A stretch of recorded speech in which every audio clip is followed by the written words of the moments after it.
लगाइए भाई। राजन तिवारी जी और अरविंद यादव जी, गर्ग जी, दोनों से मेरा निवेदन है कि बार बार जनता के बीच में से फोन आ रहे हैं कि जो लोग खड़े हैं उनके कारण पीछे दिख नहीं रहा है। इस भव्य ऐतिहासिक कार्यक्रम को देखने के लिए और आशीर्वाद देने के लिए दिल्ली की जनता, आदरणीय गृह मंत्री श्री अमित शाह जी आए हैं, उनका हार्दिक स्वागत है। भारत माता की। राष्ट्रीय अध्यक्ष आदरणीय जेपी नड्डा जी वो भी पहुंचे हैं।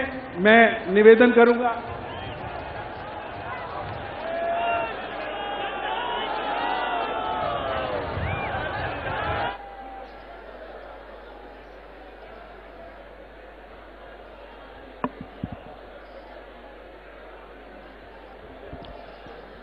देवियों सज्जनों, एक बार करतल ध्वनि आप सबके तरफ से मंच के लिए होनी चाहिए इस गरिमायुक्त मंच पर, जहां माननीय केंद्रीय गृह एवं सहकारिता मंत्री आदरणीय श्री अमित शाह जी, भारत सरकार में माननीय मंत्री श्री जेपी नड्डा जी और अन्य मंत्रीगण यहां उपस्थित हुए हैं। इस अवसर पर एक बार जोरदार तालियां आप सबकी तरफ से पूरी ऊर्जा के साथ। ये जोश और उल्लास का ये माहौल इसी रूप में रहे, और ये आज के लिए नहीं बल्कि आने वाले दिनों के लिए भी है, क्योंकि विकसित भारत में दिल्ली का विकास और दिल्ली की प्रगति जो है एक नए अध्याय की शुरुआत आज हो रही है। आज का दिन हम सब के लिए बहुत ऐतिहासिक है। देश भर ने जहां माननीय प्रधानमंत्री श्री नरेंद्र मोदी जी के नेतृत्व में विकास की योजनाओं का अनेक लाभ लिया है, आज देश की करोड़ों जनता, जिसमें हमारे अन्नदाता हैं, जिसमें हमारे युवा हैं, जिसमें हमारे देश के गरीब हैं, जिसमें हमारी माताएं बहनें हैं, उन सबको जो अनेक योजनाओं के माध्यम से उनके जीवन में जो बेहतरी और खुशहाली आई है, आज जिसकी प्रतीक्षा कई वर्षों से इस दिल्ली को थी, आज वो अवसर आ चुका है। क्योंकि इस देश में जब विकास की गति उड़ान भरती है, तो इस देश में पिछले 10 वर्षों में हवाई अड्डों की संख्या 2 गुना से ज्यादा हो जाती है। ये संकल्प और ये उड़ान केंद्र माननीय प्रधानमंत्री महोदय के विजन का ही हिस्सा है। आप ये देखें कि पिछले 10 वर्षों में देश में रेल नेटवर्क में क्या बढ़ोतरी, 4 गुना से ज्यादा की बढ़ोतरी इस देश में रेलवे के नेटवर्क में हुई है। 390 विश्वविद्यालय जब खुलते हैं इस देश में, तो इस देश के युवाओं को अपने भविष्य को लेकर वो आशान्वित होते हैं। एक विश्वास उनके अंदर जागता है कि आज जो व्यवस्था है उसमें उनको आगे बढ़ने का पूरा अवसर मिल रहा है। 7 नए IIM और जब IITs खुलती हैं, तो हमारे अलग अलग विशेषज्ञता वाले क्षेत्रों के हमारे युवा अपने भविष्य के निर्माण करते हैं और फिर वे देश का भी निर्माण करने के लिए अपने कर्तव्य पथ पर आगे बढ़ते हैं। आज इस देश में एम्स की संख्या 3 गुनी तक बढ़ी है। स्वास्थ्य के क्षेत्र में अद्भुत सुधार और व्यापक स्तर पर तमाम प्रयास हुए हैं, और उन प्रयासों का परिणाम भी हम देखते हैं। जब 51 करोड़ जनधन खाते इस देश में खुलते हैं, तो इस देश में, इस देश की व्यवस्था और इस देश की आर्थिक प्रगति के साथ इस देश के गरीब, इस देश के आम से आम जनता भी उससे जुड़ती है और इस तरह से अपने आप को विकास में भागीदार बनाती है और विकास की इस यात्रा में आगे बढ़ने का संकल्प लेती है। कुछ ही देर में यहां इस मंच पर माननीय प्रधानमंत्री महोदय का आगमन होगा।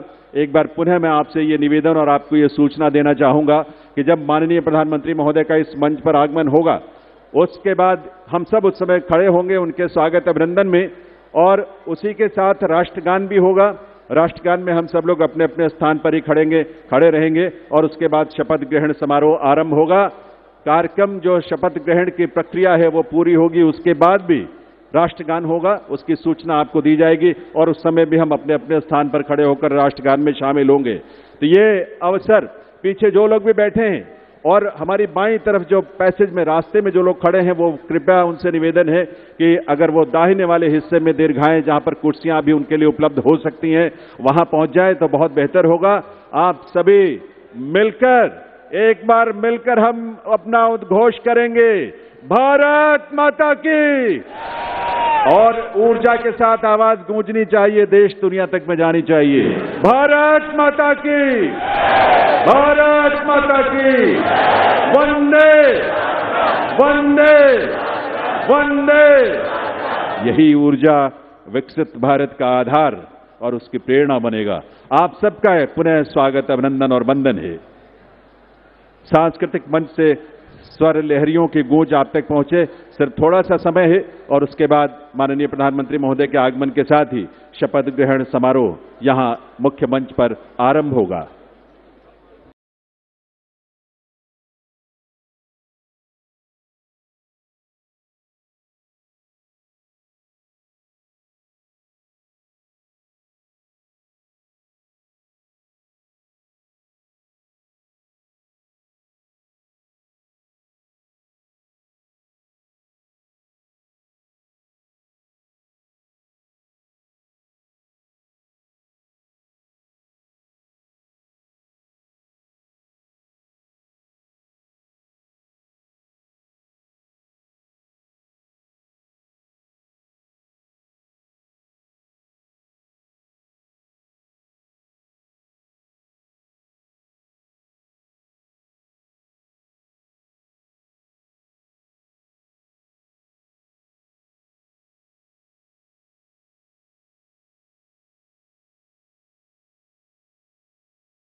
यह अवसर ऐतिहासिक है।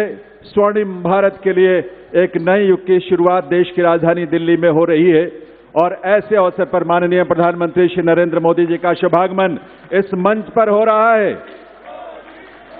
करतल ध्वनि आप सबकी तरफ से ऊर्जा के साथ